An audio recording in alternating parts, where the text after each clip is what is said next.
What's up mga idol? Ito na nga pala yung pang-43 araw natin sa pag-grind kay Obsidia. At ito nga pala yung build at emblem na gamit ko dito para manalo. Katapat nga pala natin dito sa lane ay si Mia. Magandang laban nga ang nangyari dito. Pero inaamin ko na kaagad sa inyo na ako yung may kasalanan kung bakit pa kami dito natalo.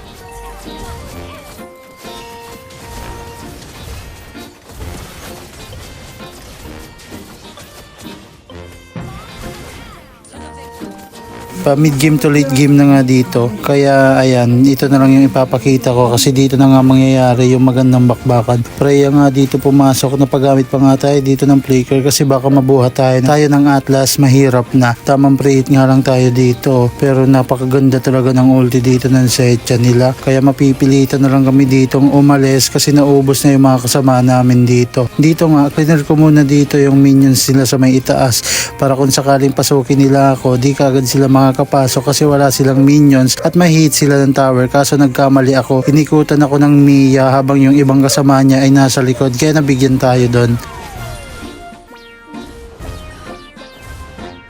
At kala ko nga matatapos na dito yung game kasi buhay na lang dito sa amin yung Akai at nakuha na nga nila dito yung pang second lord of the game. Buti na lang talaga na buhay na din tayo dito kaya nadepensahan pa natin. Gandang ikot nga dito ng Akai yung ginawa niya. Nabigyan nga natin dito yung Atlas at pinaghabol na nga natin dito yung mga kalaban. Nasabitan nga natin dito yung Freya at siya nga yung mamamatay. Naka triple kill nga tayo dito. Nag lifesteal muna tayo sa purple buff kasi baka mabigyan tayo dito ng Mia. Alam nyo naman yan, malakas na yung damage niya dito.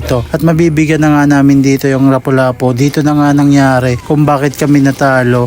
Kasi kala ko kaya na namin tapusin dito or kahit mapush lamang tong tower nila sa may gitna. Kaso nga lang na underestimate natin yung kakayahan ng mga kalaban.